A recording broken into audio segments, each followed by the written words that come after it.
Howdy-ho, Andrew here. Welcome to the Onion Buns and welcome to another episode of Oilers Recap.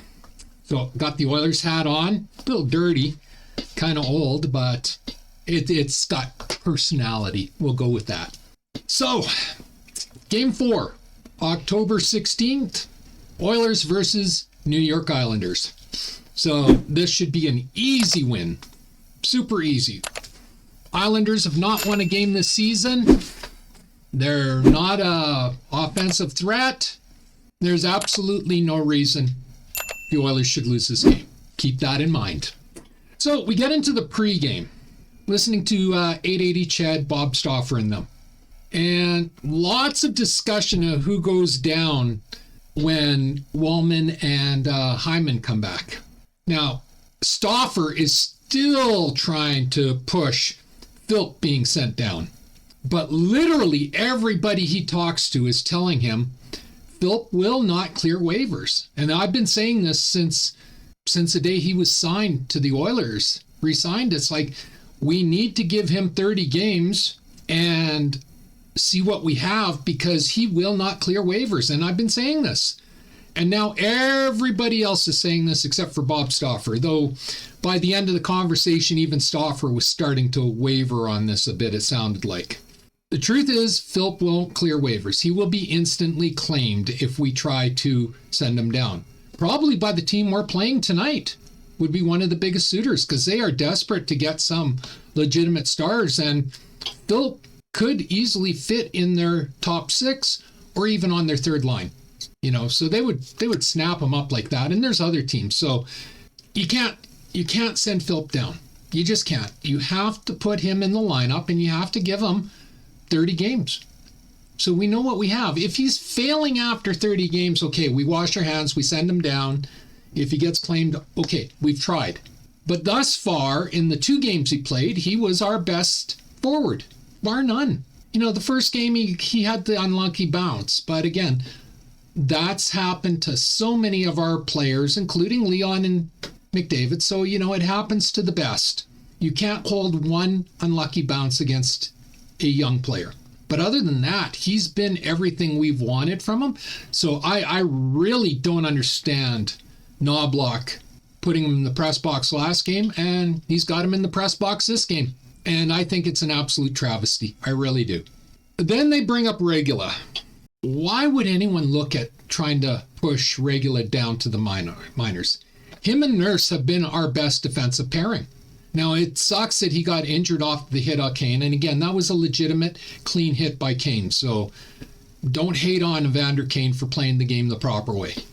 It was a clean hit. Regula had his head down. He got his bell rung. Hopefully he'll be back in the next couple of games. But, you know, we'll just have to see. It's unfortunate that he's out, but why would you look at sending him down? Again, he's not going to clear waivers either. The minute you try to send him down to the farm, boom, he's gone. And we've wasted a top 4 defenseman because he has been playing top 4 minutes and he has looked good. As I said, him and Nurse have been the best 2 defensemen, or the best pairing. You could argue that Nurse and Kulak have been our best 2 defensemen, but for pairings, Nurse and Regula have been the best pairing.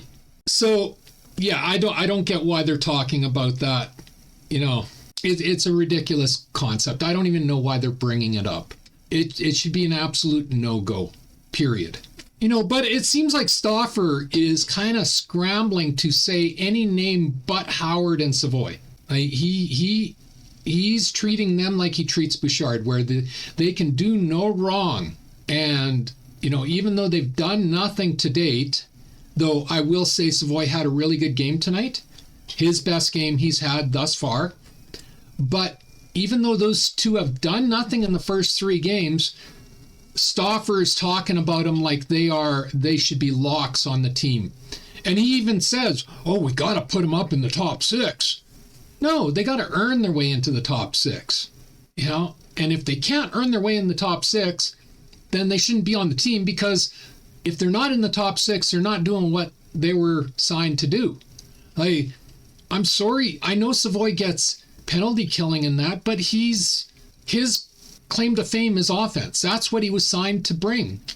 So with Savoy and Howard, the make or break really is how much offense they supply to the team. Because we got role players to fill out those bottom 6 spots. Better role players than Savoy or Howard. So anyway, got my trusty notes here. Stauffer then begrudgingly, and God was this begrudgingly, brought up Howard but refused to even mention Savoy. So Stauffer did start to admit that Howard will probably have to go down to the AHL. But he refused to mention Savoy's name at all, which I just covered. You know, he's treating them like he treats Bouchard. He closes his eyes and goes, la, la, la, la, la, la, la, every time they make a mistake or are invisible out there. And he just doesn't want to hear it. He wants them appointed. And that's not how hockey works. The other thing is, like, if you look at the players we have, Savoy and Howard going down makes sense from a team aspect. Because the last thing we want to do is lose players. Like we lost, what's his name last year? I'm gapping on his name, started with an L. But anyway, we lost him. We tried to slip him through waivers and he got grabbed by another team. You know, and we knew he was going to get grabbed. Like, that's the thing. We knew it. But we tried to do it anyway and he got grabbed. Well, you try to send Phil or Regula down, they're going to get grabbed instantly. Savoy and Howard, however, they don't have to clear waivers. They don't have enough pro games. So you could send them down to the farm, have them playing 20 to 30 minutes a night in the power play and the penalty kill and working on all the areas they're deficient in. And then in 40 games, 50 games, 60 games, maybe next year, it depends on how they do down there, we bring them back up when we have a spot. But the point is they get to go down without having to clear waivers, so therefore we don't lose a player. But there seems to be this internal push from people like Bob Stauffer and them that they don't want these kids sent down no matter how invisible they've been. They would rather risk legitimate talented players than send these kids down to the farm. And I just, for the life of me, I don't understand that. I really don't. Now, maybe somebody can come in the comments and correct me, but I thought this was a professional hockey team and our goal was to win. So should we not make moves that help the team? The team, not make moves that reward or gift or appoint players before they're ready. Make moves that help the team. Now, maybe I'm out to lunch here. Who knows? Then Stauffer did his normal defending Bouchard, which is really funny that he did this in the pregame, considering the game that Bouchard has after this. Defending Bouchard by bringing up the bad goal in game 1. But of course, he's completely blaming it on Skinner. That wasn't on Skinner. That was on Bouchard 1,000%. Skinner, again, I'll go over it. Skinner stopped the puck. He put the puck in front of him and left it for Bouchard. Bouchard was coming down. There was a flame behind Bouchard, but he wasn't pressuring Bouchard. Bouchard had the room and the time, and Bouchard just skated by, and Skinner like, oh shit, and he went to grab the puck, and Flame reached out and poked the puck between Skinner's legs and into the net, and that lost us the game against Calgary. How do you blame that on Skinner? Any of our other 5 defensemen would have grabbed that puck and taken it into the corner. There's only one defenseman on the Edmonton Oilers that would skate by and not touch the puck, and his name's Evan Bouchard, and that's exactly what he did. And as I said in my other videos, I think it's up to Evan and Pickard and what's his name on the farm. God, I'm having a hard time with names today. But when Evan's on the ice, don't treat Evan as a defenseman. Don't expect him to make the proper play in the defensive zone. So if you're in that type of position, just shovel the puck into the corner and let Bouchard go chasing after it there. Don't rely on Bouchard to make the proper play because we know he's not going to do it. You know, but Stauffer again, like last year, there was this one goal that just pissed me off last year. It was Bouchard and Nurse paired together, which I absolutely hate. because Nurse is a two-way defenseman. So he does rushes. And that's where he's strongest, is when he's rushing. So you need a stay-at-home defenseman, like Bouchard has with Ekholm. And so Nurse and Bouchard were paired together. Nurse was on the sideboard, tied up with a opponent. They're battling over the puck, and somehow, to this day, I don't know how it happened, but the puck squirted free and came to the slot, where there was Bouchard and the man he was supposed to be covering. But Bouchard wasn't covering his man. His man was here, and Evan was like over here. And the guy got the puck, he went in, and he scored. And immediately, Stauffer, because this is one of those games where I had to mute the TV and I was listening on Ched. I can't listen to Vancouver or Toronto announcers. This might have been Toronto for that matter. But I just can't listen to them. So when they're on, I mute the TV and I listen to Ched and I just sync it up. And as soon as this goal happened, Stauffer started screaming about how this is all Nurse's fault. And this wasn't Nurse's man in the slot. It was Bouchard's man, and Bouchard wasn't covering his man. Nurse was on the boards covering his man. If Bouchard had been covering his man, this guy wouldn't even have got a shot. So he was screaming about how this is Nurse's fault and Nurse has to do better and blah, blah, blah, blah, blah. Absolutely refused to blame Bouchard. So we've seen this before from Bob Stauffer. He will not blame Bouchard normally. Something so horrendous has to happen. We're getting to it. It's in this game. For Bob Stauffer to turn on Evan Bouchard. He will blame everybody else under the sun. No matter how ludicrous it sounds, he will blame them. So, yeah. So anyway, so nobody should be surprised that he's still blaming everyone but Bouchard for his nightly errors. Like, you just got to accept this is who Bob Stauffer is. He is a homer. He is a fanboy. And he's paid by the Oilers, so I wouldn't doubt he's doing what the Oilers have told him to do. And it's very clear that with the Oilers, Evan Bouchard normally is hands off. Like, you don't criticize him, you don't talk about him, you don't find fault in him. And it seems to me that Stauffer is carrying that attitude forward for Savoy and Howard. So I don't think that's a good fit for the team. I don't think that's helpful for the team, but that's what he does. It's freaking exhausting. It really is. So anyway, the lineup tonight, Lazar and Phillip are in the press box, which is absolutely idiotic. Savoy and Howard are on the fourth line. So Knobloch, surprisingly enough, did demote them to the fourth line after 3 games of being completely invisible. He should have promoted them to the press box, but he promoted them to the fourth line. So my hopes and dreams for a fourth line shutdown is gone in this game, and we could have used it. And but we'll see how they do. Typically, fourth liners don't get a lot of minutes. I'll jump ahead and say they got more play than I expected for a fourth line. And Skinner is in net. So cue the haters. They're going to hate him no matter what he does. Okay, so before the game starts, I don't usually care for anthem singers. Like, I actually muted my TV for the Vancouver anthem singer, that fat guy that they used to have. He got into some legal trouble and they fired him a couple of years back. So I haven't seen him, but I used to mute when he'd come on because he was absolutely horrendous. And especially in the States love to get these quasi-celebrities that I've never heard of, but apparently they're singers, to come out and they just butcher usually both anthems, if I'm being honest. It's not an anti-Canada thing. They try to make the anthems into their own songs and they end up butchering it.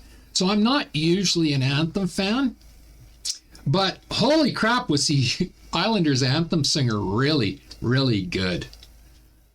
She was fantastic for both anthems, and she tried to make them into her own, but for one of the rare times it worked. I was blown away. I was really surprised. She was I don't know who she is. Never heard of her in my life. So again, it's a quasi-celebrity or whatever, but she was excellent. So if you can go back, online or whatever and hear her doing the anthems, it's worth listening to because she did a really, really, really good job. So big props to her. She's got a great voice. Hopefully she does make it big. All right, period 1. Oh my God. Leon didn't get kicked out of the face-off circle and won a draw. No, you didn't hear me wrong. Hell is frozen over. The referees, the linesmen actually let Leon do a draw without kicking him out. Yeah, I was amazed too. I was stunned. All right, so in the first 2 minutes, Bouchard turnover. Again, exactly from the same as the last game. Behind the net, passed it right out in front, very softly. Islanders steal the puck, and they hit the post. When are the Oilers going to address this with them? This isn't a new thing. Contrary to the spin you will hear from Stauffer or the other radio station in town or the insider, this is not a new thing. We've seen Evan Bouchard do this for 5 straight years, and it normally ends up in our net. So when are they going to sit down and deal with this with him? Like, this is unacceptable.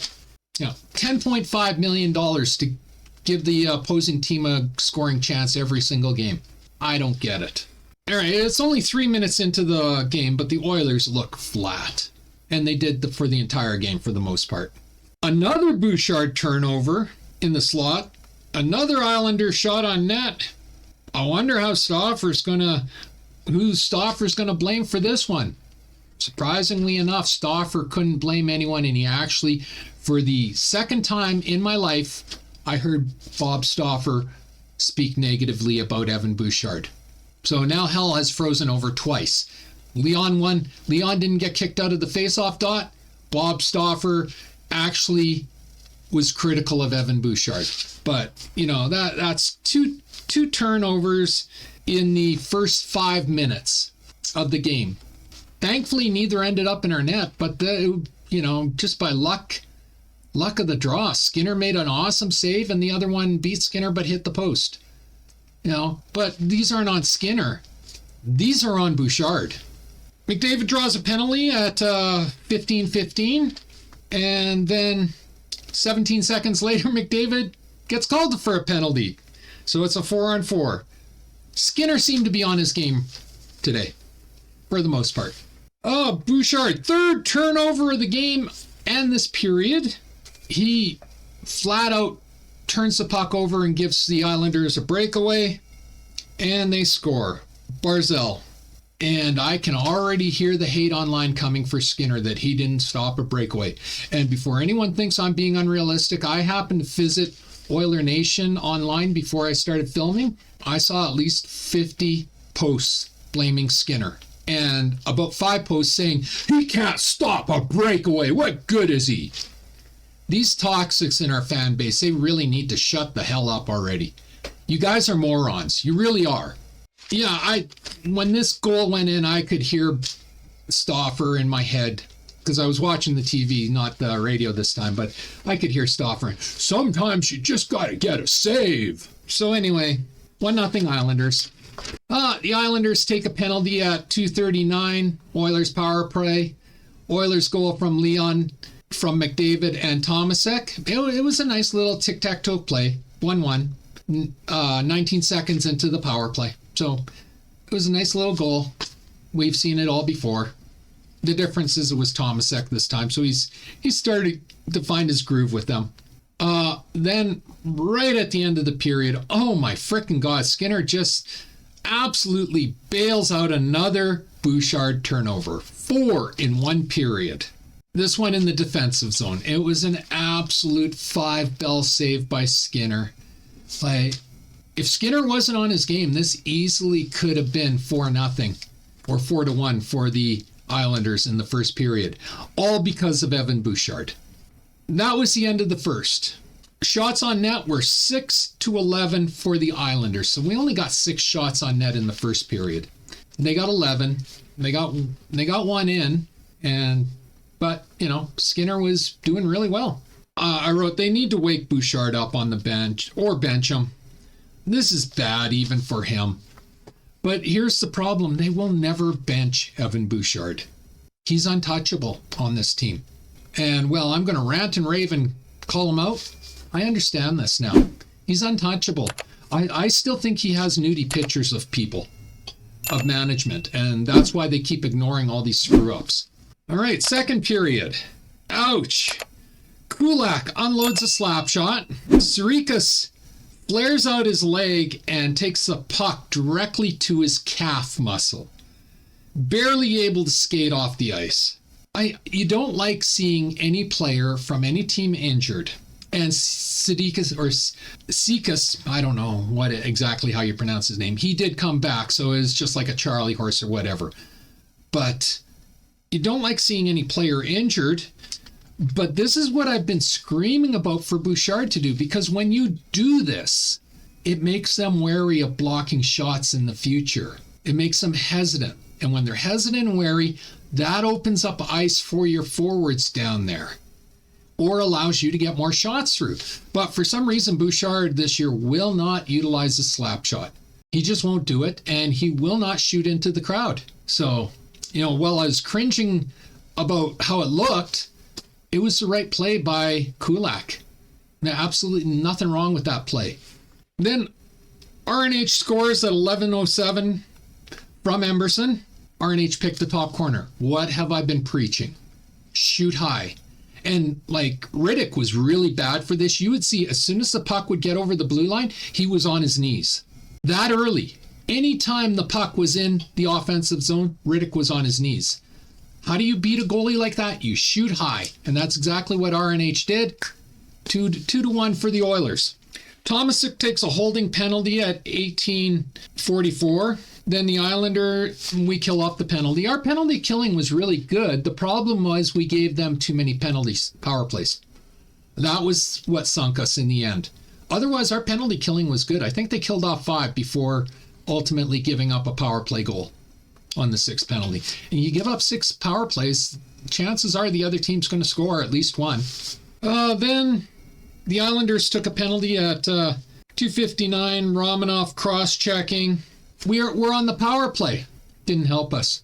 Horvat snuck past Bouchard to the center ice. Bouchard was still on the blue line. He was completely unaware. He was focused strictly on offense. He wasn't watching his surroundings. And sure enough, the Islanders passed it straight up to the center ice. Horvat got a breakaway. Now 2-2. Again, the first 2 goals on Skinner were both breakaways, and they were both caused by Bouchard. And the game was over at that point.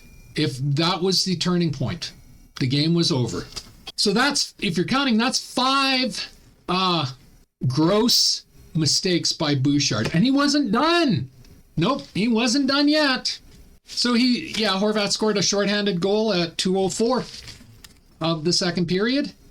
Bouchard was directly responsible for both goals against.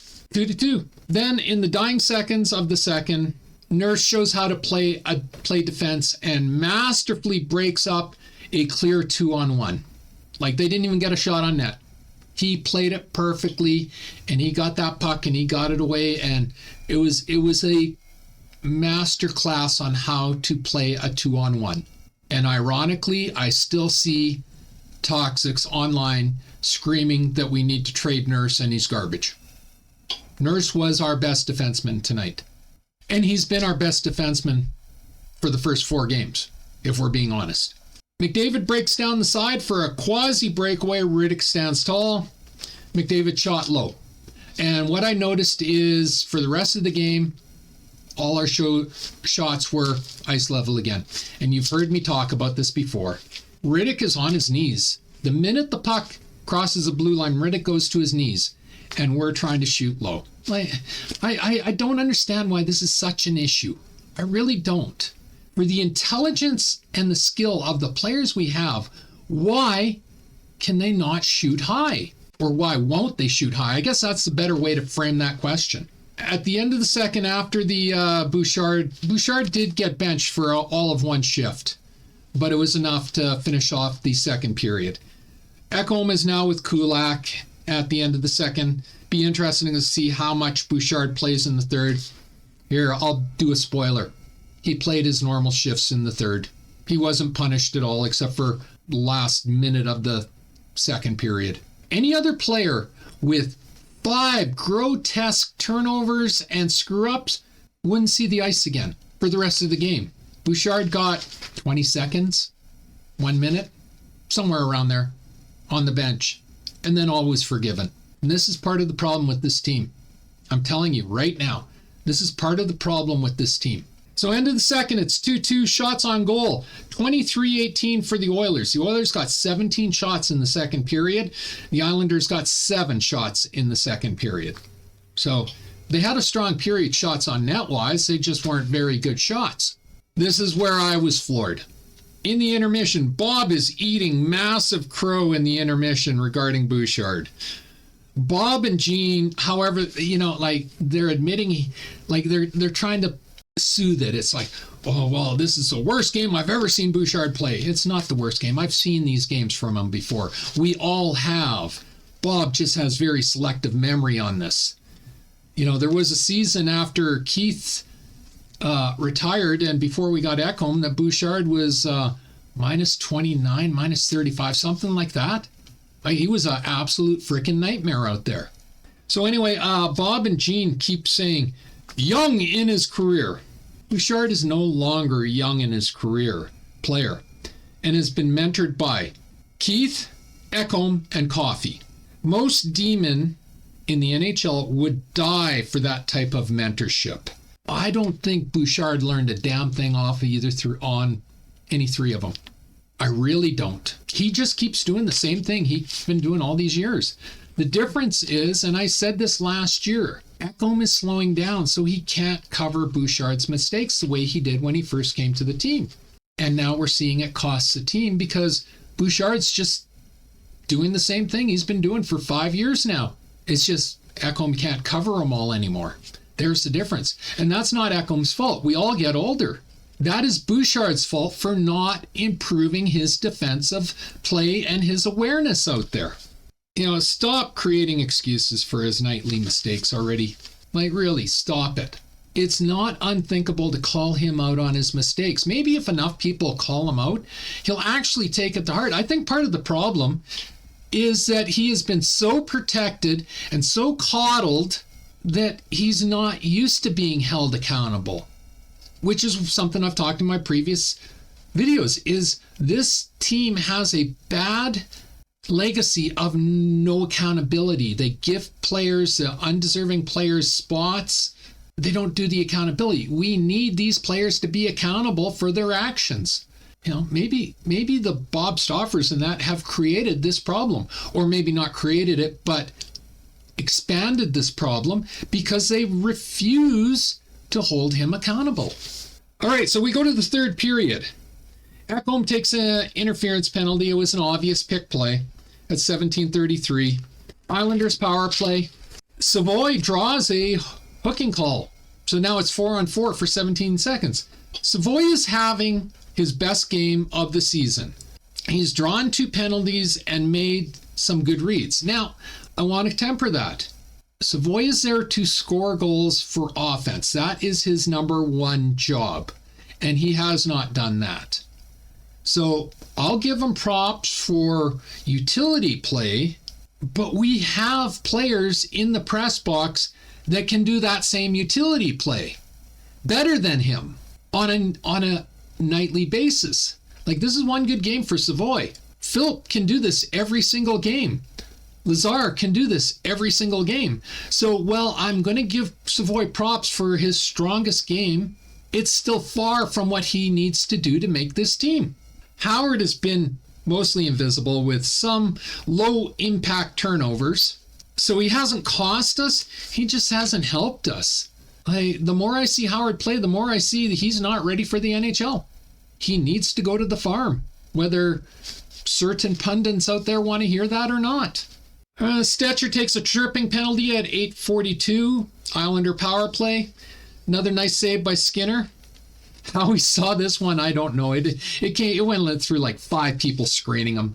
How he saw this puck to stop it, I don't know. It was a fantastic save. Fredericks takes a high sticking penalty at 4:53, and that's what killed us. Well, like Bouchard cost us the game, but this last high-staking penalty is what killed us, because it doesn't matter what team it is. If you keep putting them on the power play, eventually they're going to score. And that's what they did. They got a crossbar high shot, deflected it straight down, boom, in the net. Skinner really didn't have much of a chance on it at all. So, yeah, so they scored 7 seconds after they got the power play, 3-2 Islanders. What I wrote is you can't give teams 5-6 power plays and not expect them to eventually score. And that's exactly what happened, is they eventually scored. Our PK was excellent tonight. But again, you can't take this number of penalties. Then Bouchard wasn't to be outdone. He turned it over again. No goal against, but very costly. I'm trying to remember it now, but it basically ended a play for us. He turned it over and we had pressure, and this stopped the pressure. So it cost us in the dying minutes of the game when we're trying to go 3-2, like trying to tie it up 3-3. So he's cost us 2 goals. He's cost us multiple turnovers, and he cost us momentum in the final minutes of the game when we're trying to tie it up. Evan Bouchard, that's your $10.5 million a season player. We got lots of shots, but they were all on ice level. So, as I said, Riddick was on his knees. He basically didn't need to stand up. He just go on his knees, and they were all pretty textbook saves because nobody was raising a puck into the net. Islanders do score a empty net goal, 8.1 seconds remaining, 4-2. Shots on goal at the end of the game was 32-25 for the Oilers. Islanders win. I'm not going to sugarcoat it. This was the second game in 4 Evan Bouchard has lost for us. It's that simple. He cost us the Calgary game, and he cost us the Islander game. 2 teams we should have beat handily. These are non-playoff teams. We should have beat them handily. But that's the other thing, is we saw the Oilers doing what they've been doing for years. They played down to their opponent's skill. Rather than forcing the opponents to play up to their skill, they played down to their skill, and we've seen this for years. I don't understand it. It honestly baffles me why it keeps happening, but it keeps happening. The worse the team we play, the worse the Oilers play. I wish somebody could explain it to me.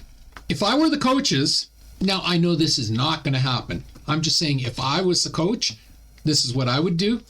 If Wallman's ready for the next game, I'd put Bouchard and Howard in the press box next game. Now, I know that's not going to happen, but that's what I would do. I would put Lazar and Phillip back into the games. Well, Phillip back in and Lazar into his first game. Because, yeah, Howard did nothing.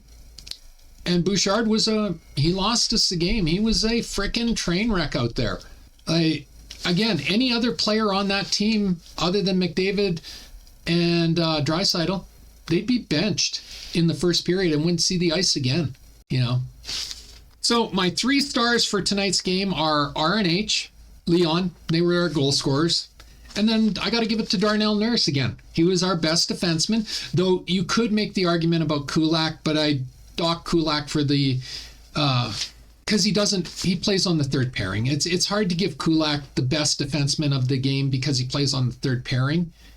So he's not always out there for the big minutes.